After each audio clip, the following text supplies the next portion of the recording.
সর্বদেব ও দেবী স্বরূপ শ্রী শ্রী ঠাকুর এবং যুগনায়ক স্বামী বিবেকানন্দের চরণে আমি আমার ভক্তিপূর্ণ প্রণাম জানাই। উপস্থিত সকল শ্রুতিবৃন্দকে আমি আমার অন্তরের অন্তঃস্থল থেকে সশ্রদ্ধ নমস্কার এবং ভালোবাসা জানাই। আজ 26শে জানুয়ারি, প্রজাতন্ত্র দিবস। আজ আমাদের সংবিধান 1950 খ্রিস্টাব্দে প্রথম কার্যকর হয়েছিল। তো সেই সম্বন্ধে কিছু বলছি। দীর্ঘ পরাধীনতার গ্লানিতে জর্জরিত আত্মবিস্মৃত ভারতবাসীর হৃদয়কে ঝঙ্কৃত করেছিলেন স্বামী বিবেকানন্দ। স্বামীজি তার স্বদেশ মন্ত্রের মাধ্যমে ভারতের অবনতির কারণ এবং আমাদের কি করণীয় তা দ্বার্থহীন ভাষায় প্রকাশ করে গেছেন।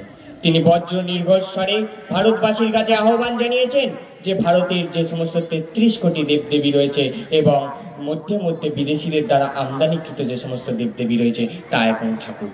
আগামী 50 বৎসরের জন্য ভারত মাতাই আমাদের একমাত্র আরাধ্য জননী হন।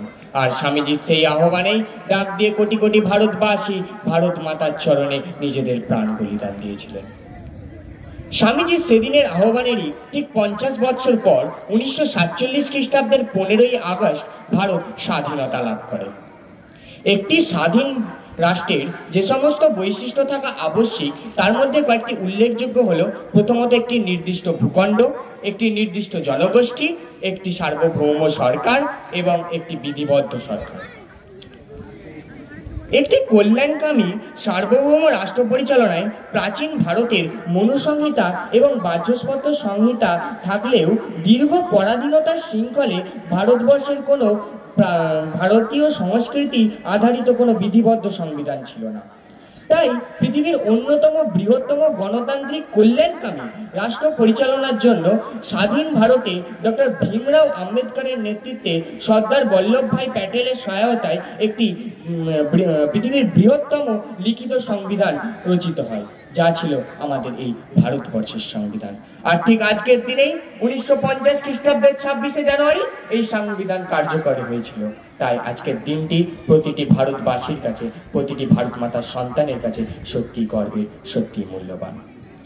আমাদের সংবিধানের বিশেষ বৈশিষ্ট্য হলো পৃথিবীর অন্যান্য যে সমস্ত উন্নত দেশ রয়েছে এবং তাদের সংবিধানে যে সমস্ত উল্লেখযোগ্য দিকগুলি রয়েছে সবকিছুই আমাদের সংবিধানে স্থান পেয়েছে। সাম্য, মৈত্রী, স্বাধীনতা, বিচার, বিকাশ, বিস্তারের দিক থেকে এক অনন্য সমাহারে বিভূষিত আমাদের এই সংবিধান। আজকের দিনেই স্বাধীন ভারতের প্রতীক হিসাবে সারনাথের অশোক স্তম্ভের শীর্ষদেশকে গ্রহণ করা হয়।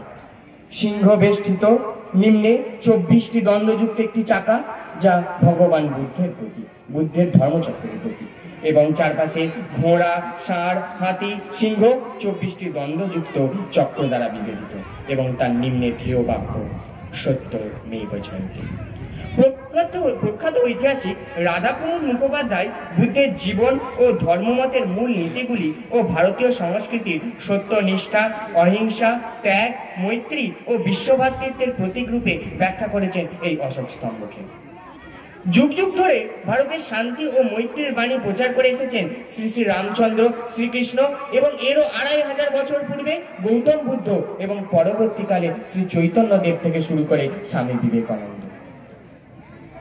আমরা আমাদের সংবিধানে প্রতি ক্ষেত্রে এই সাম্য ও মৈত্রীর পরিচয় দেখতে পাই এবং সংবিধানের প্রস্তাবনার প্রতি ছত্রে আমরা এই সাম্য এবং মৈত্রীর বাণীরই অনুরণন দেখতে পাই। রাষ্ট্রীয় ভাবনার সঙ্গে বিশ্ব মানবতা ও শান্তির আদর্শ প্রচারে কবিগুরুর ভাষায় বলে উঠি, এসো শান্তি বিধাতার কন্যা লালাটিকা, এসো নিশাচর পিচাসের রক্ত দীপশিখা করিয়া লজ্জিত। আজ এই মহান দিনে আসুন আমরা সবাই একত্রে প্রতিজ্ঞাবদ্ধ হই, আমরা আমাদের এই মূল্যবান সংবিধানকে অতীতেও রক্ষা করেছি, বর্তমানেও রক্ষা করছি এবং ভবিষ্যতেও রক্ষা করব। এই বলে আমি আমার আজকে ছোট্ট বক্তব্য শেষ করছি।